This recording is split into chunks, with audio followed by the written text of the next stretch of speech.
Şaşırdım tarihime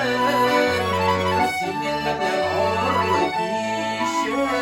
Ben faydalı olayım